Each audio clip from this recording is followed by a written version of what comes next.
안녕하십니까. KB투자증권입니다.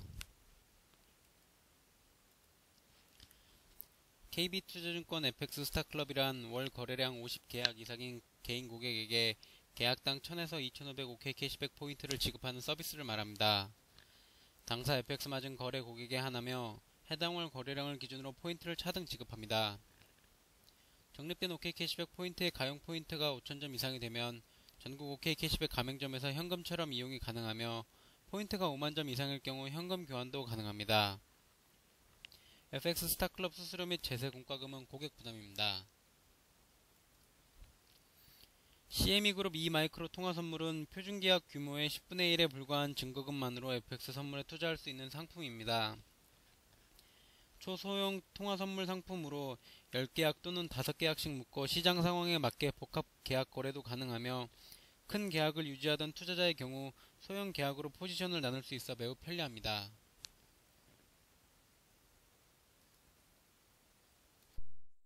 안녕하십니까. KB투자증권 1월 30일 FX 마진 마켓 브리핑을 시작하겠습니다.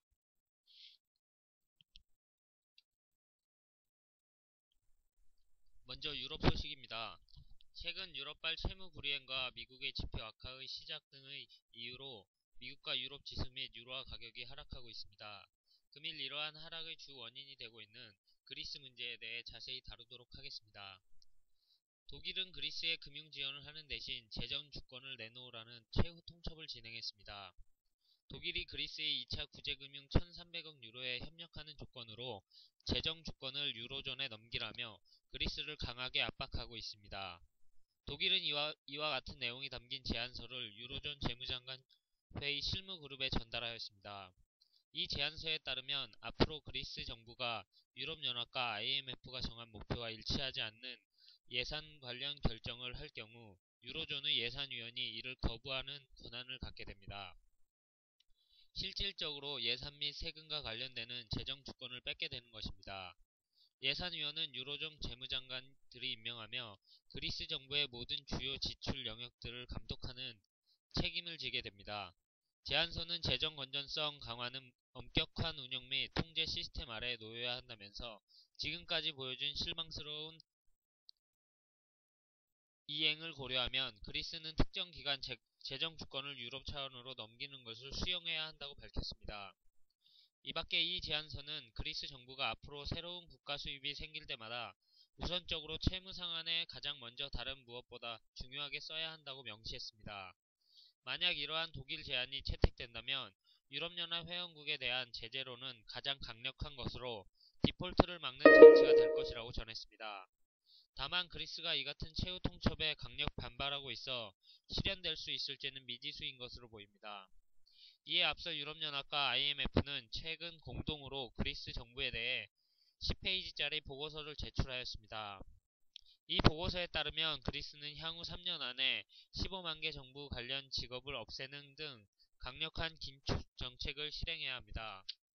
트로이카는 2차 구제금융협정 체결을 위해 그리스 정부와 벌이는 최종 협상에서 2차 구제금융협정에 담긴 재정 목표 달성을 확실히 하기 위해 추가적인 재정 긴축과 노동, 사회복지, 구조적 분야 등에서의 신속한 개혁 이행을 요구하고 있습니다. 이러한 가운데 그리스 정부와 민간 채권단 사이에서 벌어지는 국채 교환 협상은 이번 주 중 타결될 전망입니다. 주요 외신들은 민간 채권단이 유럽연합 측에서 요구하는 3.6%선 금리를 받아들이는 선에서 협상을 마무리할 것으로 보도했습니다. 그리스는 오늘 3월 20일 145억 유로의 국채 만기가 도래하기 때문에 투트랙으로 전개되고 있는 2차 구제금융협상과 국채 교환 협상이 모두 이번 주 혹은 늦어도 다음 주에는 성공적으로 끝나야 디폴트를 피할 수 있습니다. 루카스 그리스 총리는 이번 주 중반까지 두 협상을 완료한다는 목표를 세웠다고 밝혔습니다. 그리스 정부는 지금까지 두 협상의 진행 상황을 금일 브뤼셀에서 열리는 EU 정상회담에서 보고할 예정입니다. 우선적으로 투트랙 협상에 대한 결과와 유럽연합 정상회담의 결과에 따라 단기 방향성이 제시될 가능성이 클 것으로 보이며 최근 유럽 정상회담의 사례를 통해 본다면 상승보다는 하락 쪽에 무게가 실릴 것으로 예상됩니다. 간단하게 그리스 재정 위기에 대한 대한 주요 일정을 말씀드리겠습니다. 금일부터 내일까지 EU 정상회담이 열리며 1월 중에 그리스의 투트랙 협상이 완료될 예정입니다. 또한 2월 15일 신규 국채 교환 이행을 채권단에 공식적으로 제안하며 3월 20일 그리스는 145억 유로의 국채 만기가 도래하는 일정입니다. 다음은 금일 열리는 유럽 정상회의 소식입니다. 유럽 재정 위기가 호전될 기미를 보이지 않는 가운데 유럽연합이 금일 정상회의를 열고 위기 해법 마련에 나섰습니다. 이번 정상회담에서는 신재정협약과 유로 안정화기구 등 위기를 타개하고 유럽연합 경제의 새 틀을 짜기 위한 사안들이 핵심 의제로 다뤄집니다. 긴축재정으로 침체된 경제를 되살리는 경기부양책도 중점적으로 논의될 전망입니다. 하지만 27개국 정상들이 총론에서는 공감대를 형성하고 있지만 강론에서는 이견이 많아 실질적인 대책을 내놓을지는 미지수인 상황입니다. 이번 회담에서 최종한 타결을 추진하는 신재정협약은 통화동맹을 재정동맹으로 발전시키기 위한 교두보입니다. 영국을 제외한 26개국이 적용될 이 협약은 경제위기에 공동 대처하는 대신 재정에 대한 공동 통제도 크게 강화하는 제도적 장치입니다. 즉 유럽연합 차원에서 재정 규율을 더 엄격하게 운영하고 위반 국가에 대해 제재를 자동 발동해 국채 위기를 사전 차단하겠다는 취지인 것입니다. 기존 유럽 안정성장 협약에는 누적 공공부채와 당해년도 재정 적자가 각각 GDP의 60%와 3%를 넘으면 안되며 이와 별도로 부채 상환 부담 등 구조적 재정 적자의 경우 GDP의 0.5%까지만 인정됩니다. 협약 초안은 유럽연합 집행위원회와 유럽사법재판소 등 권한을 확대하고 규제를 더 강화하는 내용을 담고 있습니다. 협약의 큰 틀에선 회원국들 간 합의가 이루어져 있습니다. 그러나 부채 과다 국가에 대한 자동 제재나 비유로존 국가에 대한 제재와 이들의 유로존 정상회담 참석 여부 등 세부 사안에서는 이견이 여전한 상황입니다. 유럽연합은 이번 회담에서 최종안을 타결해 정례 정상회담에서 서명한다는 계획이며 이 협약은 영국의 반대 때문에 기존 유럽연합 조약을 개정하는 것이 아니라 원하는 국가 정부 간의 협약으로 체결됩니다. 유로존 17개국과 영국을 제외한 비유로존 9개국이 서명할 것으로 예상됩니다. 협약은 조약 비준국이 12개국을 넘는 순간 발효됩니다. 유로 안정화기구는 임시기구인 유럽재정안정기금을 대체할 항구적 기구입니다. 당초 계획보다 1년 반 앞당겨 올 7월 출범합니다. 최대 쟁점은 기금 규모입니다.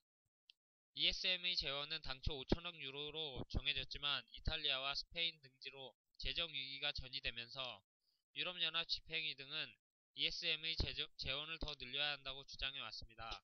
또 현재 가용자금 잔액이 2,500억 유로인 EFSF를 1년여 동안 병행 운영해 자금 규모를 더 키워야 한다고 요구했습니다. 국제통화기금을 비롯해 최근 다보스 포럼에 참석한 정재계 지도자들도 방화벽을 더 튼튼해야 한다며 유럽연합을 압박했습니다. 상당수 전문가들도 ESM 등 EU 구제금융 재원을 두세 배가량 늘려야 한다고 주장하고 있는 상황입니다. 그동안 이를 완강하게 반대해온 독일과 네덜란드 등 재정 우량국들이 대승적인 차원에서 기존 입장을 바꿀 수 있을지가 주목되고 있는 상황입니다. 이번 회담에서는 경기 부양책과 함께 청년 실업 해소 대책이 중점 논의될 예정입니다. 이는 재정 위기가 각국으로 번지는 가운데 강력한 긴축 정책으로 경기 침체가 가속화돼 사상 최고 수준의 실업률이 떨어지지 않고 있기 때문입니다. 그러나 공공재정을 풀어 내수 경기 부양할 길이 차단되고 세계 경기 침체로 수출 여건마저 악화된 상황에서 유럽연합이 효과적인 해결책을 내놓을지는 불투명한 상황입니다. 다음은 주말 신용등급 강등 이후 첫 실시된 이탈리아 국채 입찰 소식입니다. 이탈리아 재무부가 금일 실시한 10년물 국채 입찰에서 수익률은 6.08%로 한 달 전 입찰 때의 7% 수준에서 크게 하락하며 지난 2011년 10월 이래 최저치를 기록했습니다. 또한 35억 7천만 유로 규모의 2017년 만기 5년물의 평균 낙찰 수익률 역시 5.39%로 지난 12월 중순의 사상 최고치인 6.5%에서 크게 하락한 것으로 나타났습니다. 지난 주말 신용평가사인 피치가 이탈리아 장기채 등급을 A-로 두 등급 강등한 이후 처음 실시된 이날 입찰에서 이탈리아 재무부는 총 74억 8천만 유로 규모의 국채를 낙찰했습니다.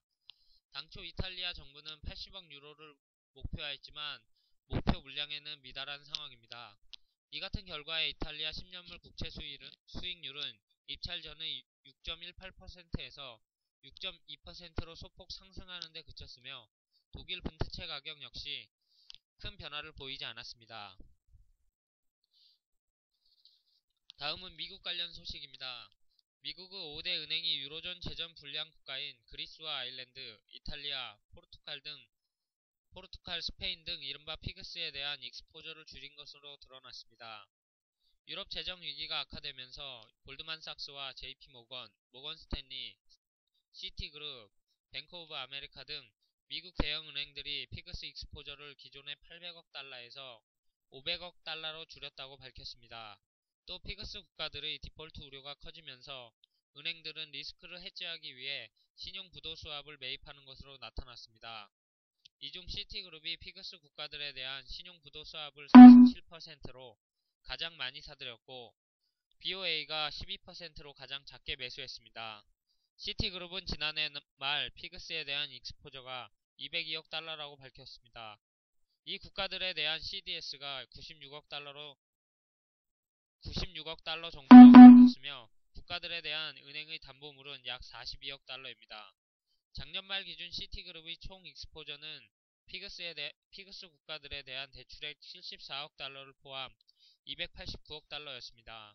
시티그룹은 순 익스포저는 총 익스포저에서 해지를 뺀 수치로 151억 달러 수준인 것으로 보입니다.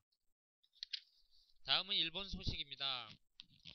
일본이 유럽 재정 안정기금 채권을 계속 매입하겠다는 의지를 전달했습니다. 스위스 다보스에서 열린 세계 경제 포럼에 참석한 노다 요시히코 일본 총리는 일본은 유럽 재정 안정기금이 발행한 채권을 계속 사들일 것이라고 밝혔습니다. 노다 총리는 일본은 유럽연합의 경제와 금융이 하루빨리 안정되기를 바란다며 일본은 유럽 위기 해결을 위해 도울 준비가 돼 있다고 강조했습니다. 이어 국제사회에서 유럽 사태를 해결하기 위한 움직임이 있어야 할 것으로 본다는 의견을 전했습니다. 한편 지금까지 일본은 36억 6천만 유로의 규모의 유럽 재정 안정기금 채권을 매입한 상태입니다. 일본 재무성 관료에 따르면 지난 17일에도 1억 2천만 유로 규모의 유럽 재정 안정기금 채권을 사들였다고 언급했습니다. 이에 대해 외신은 국제신용평가사 스탠더드 앤 푸어스가 유럽 재정 안정기금이 최상위 신용 등급을 강등한 이후에도 일본이 지속적인 유럽 지원 의사를 밝힌 이유는 유럽 재정 위기 심화가 일본 수출에 부정적인 영향을 미치기 때문이라고 분석했습니다. 다음은 경제지표 일정입니다. 금일 22시 30분 미국의 개인 지출과 개인 소득, 소비자 물가지수가 발표될 예정입니다. 미국의 개인 지출은 소비자들의 물가 상승률을 반영한 총 지출 변화율로 미국 GDP의 60%를 차지하는 소비와 관련된 주요 지표 중의 하나입니다. 또한 개인 소득은 소득 가정의 고용, 투자 및 송금 지불 내역 등 세전이익전을 토대로 작성한 총 가치 변화율을 의미합니다. 이길 31일은 일본의 산업생산, 독일의 실업자수 변동 및 실업률, 유로존의 실업률, 캐나다의 국내 총생산, 미국의 시카고 구매관리자 지수 등의 지표가 발표될 예정입니다.